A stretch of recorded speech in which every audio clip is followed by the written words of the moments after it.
King of the Hill dropped its newest season, the second since rebooting, and I'm not gonna lie, I think they kind of fumbled at the end. So here's my spoiler review of all 10 episodes of season 15, and let's kind of just see where they fell off. Starting with episode 1, Failure to Hard Launch. Hank tries to find out who parked an electric truck outside of his house, while Bobby and Connie soft launch their relationship, which ends with Emilio getting fired and Chang having to work for the restaurant. Honestly, not a bad opener. The conflict between Hank the truck versus Bobby dealing with Chang firing Emilio was actually really good. Loved Emilio using the opportunity to get more money. I think they ramped up Peggy's selfishness to like 11, and we're actually going to get into that several times throughout this video, just a heads up. And then also Con and Min's reactions at the end when they found out that Connie and Bobby were together were both just priceless and perfectly on brand.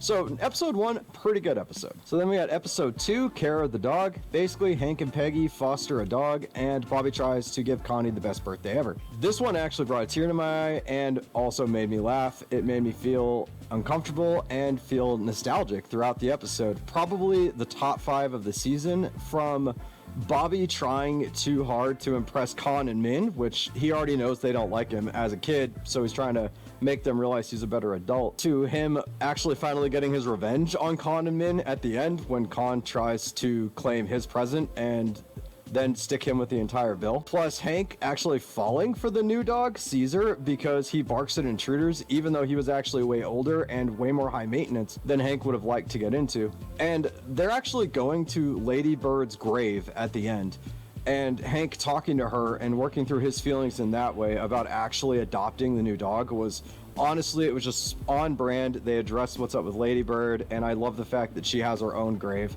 And he actually went to talk to her to essentially ask her for permission, which shows you just how much that dog meant to him in his entire life. So episode 2, they started off pretty strong. Episode 3, The Search for Bobby Fischer. Hank and Peggy get scammed, and Bobby and Joseph go to Mexico. Pretty simple premise.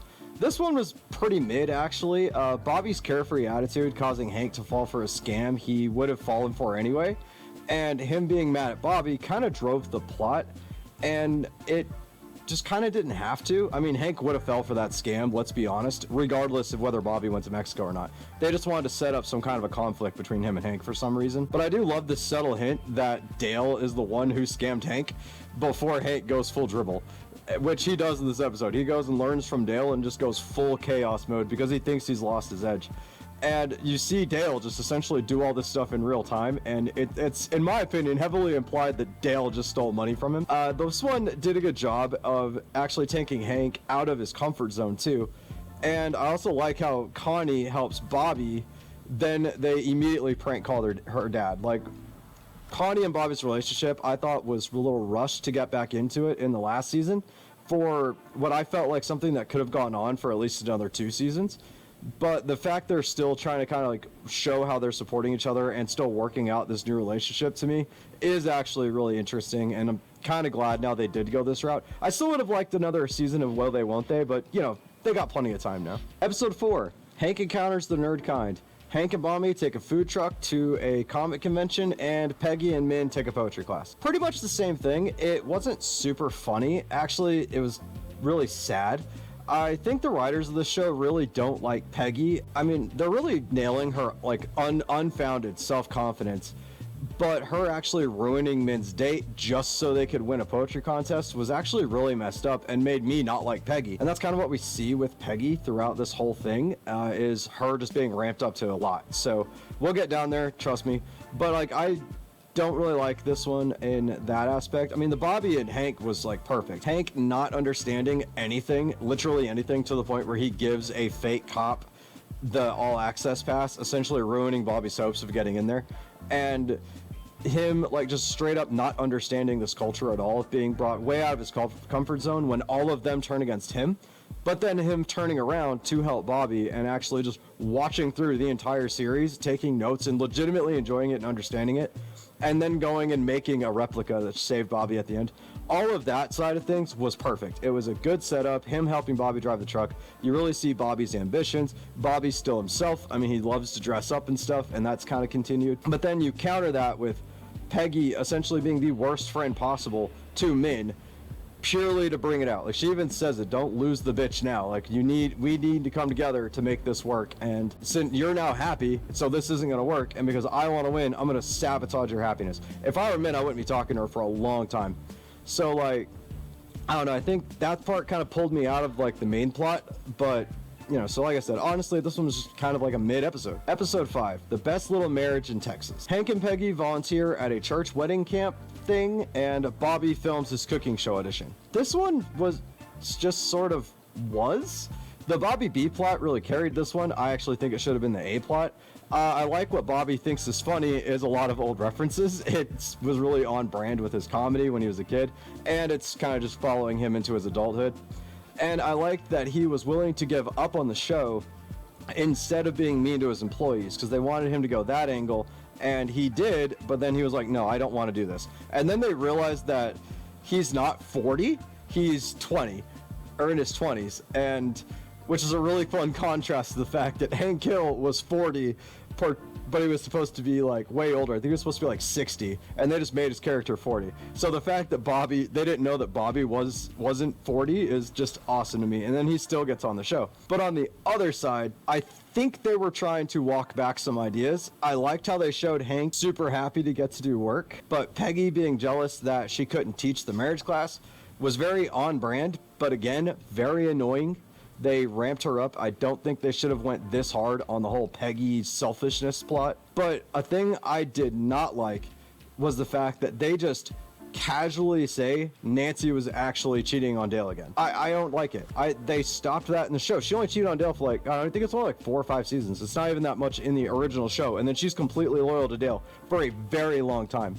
And just to have that just get tossed out the window, like maybe the writers didn't know that she wasn't, you know, maybe that's just the only thing they knew to do with her character was, hey, I cheat on my husband with this, you know, the John Redcorn. I don't know why they did it. They didn't have to do it. You still could have gotten the same level of like angst between Peggy and them in the same way, with just Peggy knowing she used to cheat on Dale with John Redcorn. You could have got there just the same, but they didn't. They were like, oh no, she's just cheating on Dale again, and she's doing this class because it's like her way of giving back because she knows she's doing a bad thing. I don't know.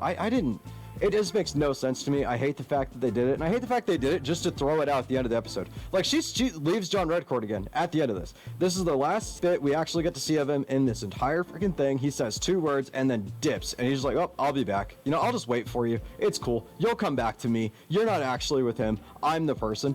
And I'm like, okay, look, at this point, they could have just had her, if they wanted that happen, they should have just had her divorce Dale over the time skip. That's what they should have done. But instead, they just have Dale find out, or have it come out in some way, shape, or form that he just always knew, and he just didn't care. Like, I don't know.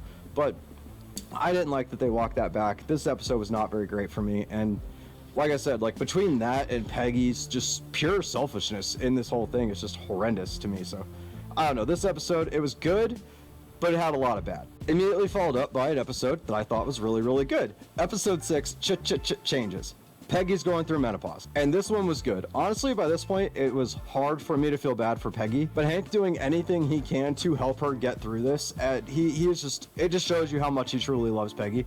And he shows it through his actions, which is really a lot, because Hank struggles like with letting emotions out in that way. So he's a very actionable person. His love language is, I do things for you. I fix things. I show you that I care by physically doing stuff. To have him like just go out of his way in the episode to channel all of that into Peggy was freaking amazing. I also love the fact that he goes to Mexico to smuggle weed back into Texas so she could have like an easier time with it, right? And I like that when they got there, they showed him, hey, you know, hey, I'm here for this. I've done all this research. And the guy behind the counter is just like, oh, hey, you're autistic. I am too. It's okay. Which everybody kind of thinks Hank is autistic, and he probably is, if I'm being real.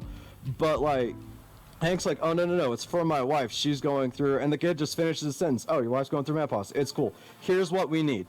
You know, here's what you need. Here's what will help her the best. And Hank does it. It was very uncomfortable for him, but he went completely out of his way to help Peggy. And the fact that Peggy just realized that immediately was just the best. She realized it took him out of his comfort zone, and how much he truly loves her. And like I said, after the last couple episodes, it was hard to feel bad for Peggy, but the bond between these two is honestly incredible. Like, I spent 2 episodes going, what does Hank even see in her? And then they hit me with this, and I'm like, oh, they're just truly love each other. So this one was a really good episode. Episode 7, Hank ruffles some feathers. Boomhauer bonds with his girlfriend's son over chickens, and Connie tries to become a mascot. I did not realize this episode would be the most controversial one out of this whole season, because essentially what happens here is Dale steals everybody's eggs. Instead of replacing their eggs, he just buys chickens. Hank gets super happy because he now gets to build a chicken coop. So he went from being against getting the chickens to all for getting the chickens. Builds the coop, everybody's happy. Boomhauer brings over his stepson, technically, almost stepson. He brings over his girlfriend's son because they're trying to, like, I guess, see, even though they've been living together for a while, if they're gonna take their relationship to the next level. And what he does then is introduces his son, who's not a very outdoorsy kid, he's got all these allergies, to the chickens. And it was basically just really awesome to see, like, Boomhauer be there. Like, his son's very nervous. Boomhauer, you know, through help of Hank and Peggy, because he's never done this before, and they're very much there for him, like, encourages him to pet the chickens and get in there. And the kid's very nervous, and he looks back to Boomhauer, and Boomhauer's ready with, like, an EpiPen, just in case he has a reaction. And that gives him the confidence. Now, where this episode, I didn't realize fell kind of flat is they actually touched upon the fact that sometimes female chickens will turn into roosters. And that's a real thing. If you guys didn't know, that's 100% a thing that can happen in nature. Now, I don't think they can make babies. I haven't actually looked that far into it, and I have chickens. So, like, I don't know if that's something I'll ever have to deal with. But essentially, like, the drama came because they wanted to put this hen-turned rooster into a competition for roosters. And Boomhauer steps up, he gets the chicken the ability to be in the show and do like a crowing contest, and it immediately takes third because there's way better roosters out there, probably because they're not, you know, female turned male roosters, but also they might have just been literally bred to crow. You know, it could be a number of factors. Either way, their chicken only got third place. And I didn't realize that this was actually their little meta commentary on the current issue of whether or not trans athletes should be allowed into sports. So if that tells you how good a job they did of just kind of putting that into the episode, that's on the writers. Kudos to you. But whatever your thoughts are on that, I don't think you should hold this episode against it. This was a really good episode, if nothing else, for just Boomhauer being there for that kid, and Hank and Peggy allowing him to do that. Now, the B story, which shows Bobby be there for Connie a little too much when Connie tries to become the mascot, is actually also really good. You can kind of feel bad for Bobby in essence, because Connie kind of very much is using him because she sucks at being a mascot. She thought it was going to be easy, turns out it's way harder, and she's failing at it, and she doesn't handle failure very well. So Bobby, to help her, takes over for her, which is very something he gets from Hank. But on the other side of it, she is just using him at that point. And he notices it and he kind of figures it out. But then when he has to work and run a restaurant, she gets mad at him. And I don't really think that was fair. But she also didn't think it was fair. She was just very mad and heated in the moment. But Bobby did stand up for himself. He put it down. He's like, look, you're going to fail. This was essentially their first big fight, right? But then he comes back in. He says, look, I'm not here to fight, but you suck at this. Connie immediately, I think, oh, so you do want to fight. He's like, no, you suck at this, and that's okay. I will be here rooting for you, even though you are going to fail at this. But you have to fail in order to get better. The fact that he's still there for her, even though she sucks, actually helps her out because her whole life has been about people not being there for her unless she's successful. So all in all, this one was a really good episode. A and B plots were great, and it just all really came about, right? Episode 8, No Cuddle Offense. Bill pays for cuddling, and Peggy gets Bobby a bad review at his restaurant. This episode was bad. I thought with Bill and Con living together, and it actually seeming to be really good for the both of them. And I actually would say they're like an old married couple. So part of me was like, are Bill and Con gonna get together in this season? But so far, no. But I did think with them living together, we wouldn't get the obligatory Bill is very sad episode. And yet, here it is. He is selling off everything he owns, literally just for human contact. Give the man anything. You put him living with another guy. You show in the episode that they're both helping each other, and that would have been a better premise for an episode than boohoo, Bill's life sucks to the point where he is paying for cuddling. I'm sorry, like I understand this is Bill's whole character, but just give the man a win, and you were. The seasons were going good. He was helping Khan feel better about his life, because now Khan, for the first time in his life, feels like a loser. Bill has always been a loser. Khan, on the flip side of that, is helping Bill become less of a loser. And it worked out so perfectly. It was such a good dynamic. We could have had a whole goddamn episode dedicated to that. And nope, we kind of got one when Khan moves out, like an episode before. Or maybe that's after this. I don't even know. But we kind of get a little bit of it. We could have got more of it. No, we get Bill sells off his fucking life savings, goes into debt again just to cuddle with people. So yeah, and then the guys have to come rescue him, and if they realize at the end, oh, we're just gonna be here for you, and so that way you don't have to go and do this. And I'm like, yeah, y'all should have been doing that anyway. Like, I don't know. For some reason, when it comes to Bill, they all just flop hard. Now, the other side of this episode was Peggy ruining Bobby's restaurant view after he explicitly told her not to try and help because she freaks out, thought she was helping. Turns out it's one of her old substitute students who has a vendetta against Peggy. So thus, because Peggy tried to go talk to him and did not realize who he was and did this, he gives Bobby a bad review, essentially to hurt Peggy. And then she tries to fix it, and all hell breaks loose. And I love the fact that Bobby legitimately calls his mom out on this. He's like, no, I asked you not to help. You did help, and these aren't the exact lines, but he essentially goes off that, like I said, he asked her not to help. She did help. She's too like arrogant, or in her own head, she's too confident in herself to realize that she even made a mistake. So I loved him getting mad. I also loved how Peggy fixed it. I love how she actually just went and, as a teacher, confronted the guy. Not as a mom, not as somebody who has been like hurt and whose family that he is legitimately trying to hurt. She went to him as a teacher, and she's like, look, I do remember you. I do remember this paper. I have actually took a look into it. I was wrong. She ate crow on this one. She would have graded this differently, and she did. She's like, I would give this a. And then she turns around and is like, but if I were reviewing the paper you just did on her son, she would have given it an A. And she works it out that way in her own way. So they did kind of have Peggy coming around, but Bobby would have gotten a good score had she not done it. So like I said, I don't know. I think the writers don't like Peggy. Episode 9, Reality Bites. Dale Magnet fished up a Civil War cannon and a cannonball while Bobby does a TV show. This one should have been the finale. It was treated, and it felt like a classic King of the Hill episode. The B-plot with Dale magnet fishing, perfect. Hank just knowing how to fully restore a Civil War cannon all the way back to a functioning and museum quality perfect. The guys stealing said cannon, firing it and hitting big techs behind Hank's back, and then Hank just going to fix it, immediately perfect. The A-plot with Bobby Connie at the TV show, where Bobby getting to show off his cooking skills, then being made to play the will they won't they role with his partner, Connie getting jealous and leaving, only for Bobby to proclaim his love for her on live television and ask her to move in with him on the show. Perfect. It was wild, it was out there, it was warranted, it was, hey, let's just go all in and see what happens, let's just take this leap together. It was amazingly perfect. It wasn't the funniest episode in the recent years, but I must admit, it was perfect. And mind you, there were times in watching this whole season that it legitimately made me laugh. But this episode, I freaking loved. This could have been the finale. They could have left it off here. The cliffhanger could have been Bobby and Connie are going to move in together, like the guys potentially having some backlash for the cannon, or just leaving it at that. They could have stopped it right here. This would have been freaking amazing. But they freaking didn't. They had to give us one more episode. Episode 10, Propane Recall.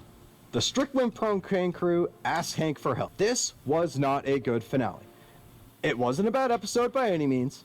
Pretty much your standard, middle-of-the-road lore dump episode. We finally get an answer to why Hank left Strickland Propane. Basically, Buck was going to replace him with his son. Hank said, hey, finally stood up for himself and was like, hey, no, he sucks. I should be the guy. You're going to give me the position or you're going to lose me. Buck couldn't do it because Buck has never seen Hank as anything other than a workhorse, and he never will. So Hank leaves, throws his resume on Indeed or whatever website it was, gets a job offer, goes to Saudi Arabia to work. We see Bobby getting his first job, learning how to cook, and the fact that, oh God, this is my calling. This is my propane, like he says. He begs to live with Lucky and Luann, whom we still haven't seen. So, hey, I'm sure they're out there somewhere. All that was, just an average lore dump episode. But what happened after that annoys the crap out of me, okay? Because after that, we get that whole lore dump, right? Hank says, okay, you guys are my family. I will help you. I'm okay with talking to Buck now. They had that interaction last season. I'll go talk to Buck. He gets there. Buck essentially begs him to come back, begs for his help. Hank doesn't do it. He still stands on his morals. He's like, no, you're going to do it. I am not going to do this for it. Goes home. Everything is fine. And I'm like, this is astounding. This is what I wanted to see out of you the entire time I was watching King of the Hill as a kid. This is perfect. Beautiful. Chef's kiss. And then they go and ruin it. Hank decides to drive by Strickland Propane, sees that it's basically a ranch shack. It looks horrible. Everything's dirty. There's boards in the windows. It looks like junkies just live there. Goes in the building, finds everything trashed, finds Buck's son sitting there, and he's just blown. Peggy tries to stop him. To her credit, I've talked some mad shit about Peggy in this video. Peggy tries to stop him. She says we shouldn't do it. But she doesn't. She understands how much this means to him. He goes in. The very next scene we get is Hank has bought out the majority percentage of Strickland Propane. So Buck still owns like 49 or like 50%. Hank owns 51 of it, or something like that. I don't know how exactly the math works out. You know, Buck owns 49, Hank owns 51. And it ends with Hank going back Strickland Propane as the manager/owner. All that character development we had, gone. Him learning how to deal with himself in retirement, gone. Now we just have Hank working at Strickland again. They should have ended it at the last episode. So to give you guys my final thoughts here, overall I think I'm actually a little disappointed and kind of confused. The season was mid at best. Don't get me wrong, it had a lot of funny moments. The writing was amazing. Everybody who worked on this, chef's kiss, kudos to you. I'm sure there were reasons behind you guys went the direction that you went, and honestly, it doesn't matter if there was, because it was still good writing. I'm not going to try and take that away from anybody. But that being said, I think they just walked back too much. They made decisions that I just don't think they needed to make, and I just don't know where the next season is going to go after this. I didn't like that they had Nancy cheating on Dale with John Rancourt again. They, like I said, they sort of just kind of hinted it last season. They just kind of confirmed it now. But there goes all that character development. And not even just character development for them. You know, they even have John Redcorn say he'll just wait. So he just knows, like, hey, whatever, she'll be back. I'm not worried about it. She's coming back. Eventually, she'll be back. You know, and I just didn't like that. But the fact that they also did this just essentially so Peggy could get her way, I don't like that at all. Speaking of Peggy, like, they must really hate Peggy. With as much of the type of screen time she got, I would almost wager that they were told they had to give her screen time, and they just weren't happy about it. Like, I mean, Peggy has always been selfish, but I think the original series was better at spreading it out, so it never felt, like, overwhelming. Even season 14 only gave her one real dedicated episode, and the rest of the time, she did a great job at, like, supporting roles and calling out when necessary. And even helping Connie through, like, her parents' divorce. I just think we got too much of her, and it felt like they ramped her up to 10. It's just rough. I don't know what they were thinking. And I said last season we needed more Peggy, and then I got it, and it was just too much. So I don't know. They did not find the happy median. Honestly, they made me dislike her character quite a bit. And so, yeah, I don't know. Like, let me know what you guys think there. But then Hank buying Strickland came out of nowhere, destroys all of his character development he got with retirement, and him and Peggy figuring out how to handle their lives in retirement. Now Hank's just working again. We had 13 seasons of Hank working, and the regular dynamic the reboot had fallen into was giving that role to Bobby. So why give it back to Hank? They wrote it like it was some kind of show-ending finale that was bringing closure to this long-running storyline of Hank never becoming the manager, but they're getting another season. I mean, is the message here, when you can't figure it out what to do with retirement, just go back to work? I don't know, man. Maybe I missed something. Maybe there was something there that I just wasn't seeing, or maybe the writers just wanted closure. I'm fine with the flashback episode. That's cool. But, like, have him stand on his morals, you know? Start his own company, maybe. Not even that, actually. You know, I don't even like that. Don't even start his own company. He was fine. Like, he could have moved on. He could have still helped out the other people. Like, it probably would have been better for him to set those people up with jobs at the company that he worked for in Saudi Arabia. That actually would have made more sense and been a way better closure to this. Final one big fuck you to Buck Strickland. But I don't know. All that being said, though, at the same time, I genuinely laughed a lot. I loved all the callbacks, the family moments, and especially the relationship developing between Bobby and Connie. I love seeing Hank and Peggy truly be there for each other. And so the highs were high, but the lows were really low. And Like I said, Connie and Bobby getting together last season felt rushed. Now, I'm all for it. Let's see where this relationship takes us. Well, maybe they'll decide they're moving too fast and we get like a breakup angle. I feel like they've already done that, but you know what? It'll be worth revisiting now that they're adults. And all the interactions between all the rest of the cast were just spot on. I still want more Joseph. We didn't get enough Joseph. We got more of him, but we didn't get enough. And I want more Joseph Gribble. So bring him on. Next season, he better have his own episode. That's all I'm saying. But like I said, the whole season was just pretty much mid. Only 5 out of 10 episodes I thought were really good. The rest were mid or just bad. But let me know what you guys thought in the comments down below. While you're down there, please remember to hit that like button, hit the subscribe button, turn on the notification bell, and I'll see you guys in the next episode.